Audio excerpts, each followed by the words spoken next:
ஆண்டவரும் இரட்சகருமாக இயேசு கிறிஸ்துவின் இனிய நாமத்தில் உங்கள் யாவருக்கும் அன்பின் வார்த்தைகளை தெரிவித்துக் கொள்கிறேன். அருமையான தேவப்பிள்ளைகளே, புதிய நாள், புதிய நம்பிக்கை, new day new hope daily devotion மூலமாய் இந்த நாளில் கூட உங்களை சந்திப்பதில் நான் மிகுந்த மகிழ்ச்சி அடைகிறேன். அல்லேலூயா. இன்றைக்கு கூட கர்த்தர் நமக்கு கொடுக்கிற வார்த்தை என்ன? சங்கீதங்களின் புஸ்தகம் 12ஆம் சங்கீதம் 5வது வசனத்துடன் வாசிக்க கேட்போம். ஏழைகள் பாழாக்கப்பட்டதின் நிமித்தமும் எளியவர்கள் விடும் பெருமூச்சின் நிமித்தமும் நான் இப்பொழுது எழுந்து அவன் மேல் சீறுகிறவர்களுக்கு அவனை காத்து சுகமாய் இருக்க பண்ணுவேன் என்று கர்த்தர் சொல்லுகிறார். நம்ம கர்த்தர் யார் தெரியுமா?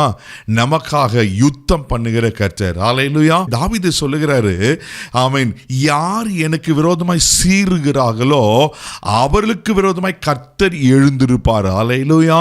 தேவப்பிள்ளையில் சீறுகிறதுனா பாய்கிறது. ஆமேன். சிலலாம் அப்படியே சீறி பாய்ந்து அங்கே கோபத்தை வெளிப்படுத்துவாங்க பாருங்க. அதே போல தான் ஒருவேளை மனுஷர் உங்களுக்கு விரோதமாய் சீறுகிறார்களா, தேவப்பிள்ளைகளை உங்களுக்கு விரோதமாய் ஆமேன் பொல்லாத காரியங்கள் சீறி வருகிறதா, உங்களை அப்படியே அழிக்கணும்னு கங்கனை கட்டி வந்து கொண்டிருக்கா, பயப்படாதீங்க. இங்கே தாவீது சொல்றார், கர்த்தர் எழுந்தருளுவார். அல்லேலூயா. கர்த்தர் எழுந்தருள் என்ன பண்றனா, அவனை காத்து சுகமா இருக்க பண்ணுவேன். அல்லேலூயா. உங்களுக்கு விரோதமா எத்தனை பேர் சீறி வந்தாலும், அப்படின்னா உங்களுக்கு விரோதமா அப்படியே பட்சிக்கணும்னு வந்தாலும் உங்களை ஒருத்தர தொட முடியாது. அல்லேலூயா. சங்கீதத்தின் புஸ்தகம் 27ஆம் சங்கீதம் 12ஆம் வசனத்தை கூட நீங்க வாசிக்கும் போது சங்கீதக்காரன் இப்படியா சொல்லுகிறார், வாசிக்க கேட்போம். என் சத்துருக்களின் இஷ்டத்திற்கு என்னை ஒப்புக்கொடாதையும் பொய் சாட்சிகளும் அக்கிரமித்து சீறுகிறவளும் எனக்கு விரோதமாய் எழும்பி இருக்கிறார்கள். அல்லேலூயா. அதே தாவீதுங்க சொல்றாரு, ஆக்கிரமித்து சீறுகிறவர்கள் எனக்கு விரோதமாய் எழும்பி இருக்கிறாங்க. ஆமே. தேவ பிள்ளைகளை, உங்களுக்கு விரோதமாக யாருன்னா இந்த சீறுகள் எழும்பி இருக்காங்களா? ஒருவேளை அங்கே ஆஃபீஸில் உங்களுக்கு விரோதமாக சீறுகள் எழும்பி இருக்காங்களா? ஒருவேளை உங்களுக்கு இருக்கிற இடத்துல உங்களுக்கு சார்ந்த ஜனங்கள் உங்களுக்கு விரோதமாக சீறுகிறவர்களை போல பீறி வருகிறாங்களா? பயப்படாதீங்க.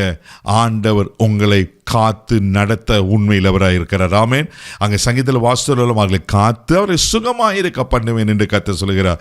ஒரு உதாரணத்தை உங்களுக்கு காண்பிக்க விரும்புகிறேன். அப்போஸ்தலர் நடபடிகள் 9ஆம் அதிகாரம் 1வது வசனத்தை கூட வாசிக்க கேட்போம்.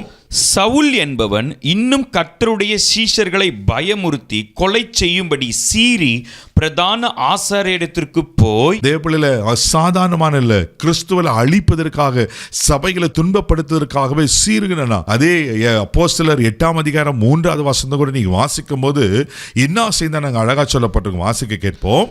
சவுல் வீடுகள் தோறும் நுழைந்து புருஷரையும் ஸ்திரீகளையும் இழுத்து கொண்டு போய் காவலில் போடுவித்து சபையை பாழாக்கி கொண்டிருந்தான். சபையை பாழாக்கி கொண்டிருந்தானா? அந்த சவுலை தான் ஆண்டவர் மிக பெரிய அப்போஸ்தலனாய் மாற்றுகிறார். அல்லேலூயா. ஒரு காலத்தில் சவுல் சீறி எழுந்தது உண்மைதான்.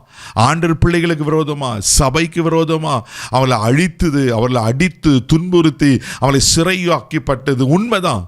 ஆனால் அந்த சவுலை கர்த்தர் பவுலாய் மாற்றி அவன் வாழ்க்கையை பெரிய அவன் மாற்றத்தை உண்டு பண்ணி மிகப்பெரிய அப்போஸ்தலன் மாற்றினார்வா. தெய்வ பிள்ளைகளே, யார் உங்களுக்கு விரோதமாய் சீறி கொண்டிருக்காங்க? எந்த பிரச்சனை உங்களுக்கு விரோதமாய் சீர்கண்டி கொண்டிருக்கிறது? ஆமேன். பயப்படாதீங்க. உங்களை பாதுகாக்கிற ஆண்டவர் இருக்கிறார். ஆமேன். உங்களை காத்து நடத்துகிற ஆண்டவர். அதுதாங்க தாவீது சொல்லுகிறார், யார் எனக்கு விரோதமாய் சீறி வந்தாலும் என்னை காத்து சுகமாய் இருக்கிற கர்த்தர் இருக்கிறார், அவர் எழுந்தருளுவார். ஒன்று சொல்லட்டுமா? இன்றைக்கு உங்களுக்காக கர்த்தர் எழுந்தருளுகிறார். யார் உங்களுக்கு விரோதமாய் சீறுகிறார்களோ, எப்படிப்பட்ட பிரச்சனைகள், போராட்டங்கள், ஒருவேளை சரீரத்தின் பலவீனங்கள் உங்களுக்கு விரோதமாய் சீறி கொண்டிருக்கிறதோ, கர்த்தர் இன்னைக்கு அதம் பண்ணி உங்களை சுகமாய் வைப்பார். பயப்படாதீங்க. கர்த்தர் உங்களோடு இருக்கிறார். கண்களை மூடி நம்ம ஜெபிக்கலாம். அன்பு தகப்பனே, உமக்கு நன்றி சொல்லி துதிக்கிறோம், ஸ்தோத்திரிக்கிறான்ப்பா. ஆண்டவரே, யாமே நன்றே. இவர்களுக்கு விரோதமாய் எந்தெந்த மனுஷர்கள் ஒருவேளை ஆண்டவரே சூழ்நிலைகள், வியாதிகள், ஆண்டவரே போராட்டங்களுக்கு விரோதமாய் சீறி பாய்ந்து கொண்டு இருந்திருக்கலாம். ஆண்டவரே அப்பா, நீங்க எழும்பீங்கன்னா அவை எல்லாவற்றிலும் விலக்கி காத்துக்கொள்வேன் என்று வாக்கு பண்ணியிருக்கிறீங்கப்பா. ஆண்டவரே, அந்த சீறுதலுக்கு இவரை விலக்கி காத்துக்கொள்வீராக. ஆண்டவரே, அன்னைக்கு அப்போஸ்தலனாகிய சவுல் ஆண்டவரே ஸ்தோத்திர சீறி பாய்ந்து ஆண்டவரே ஜனத்துக்கு விரோதமாய் ஆண்டவரே காரியங்களை செய்த போது ஆண்டவரே அவன் வாழ்க்கையை மாற்றி ஆண்டவரே அப்போஸ்தலனாகிய பவுலாய் நீ மாற்றினர் அல்லவா. எங்கள் வாழ்க்கையில் ஒரு மாற்றங்கள் உண்டு பண்ணட்டும். எங்களுக்கு விரோதமாய் சீறுகிறவர்கள் அடங்குவார்களாக என்று கட்டளை கொடுக்கிறோம். இந்த நாள் முழுதும் கரம் எடுத்து நடத்தும் உங்கள் தெய்வீக பாதுகாப்பு ஒப்பு கொடுக்கிறேன். இயேசுவின் மூலம் ஜெபம் கேளும் பிதாவே. ஆமென். பயப்படாதீங்க, கர்த்தர் உங்களுக்காக எழுந்துள்ளார். தைரியமா போங்க. God bless you.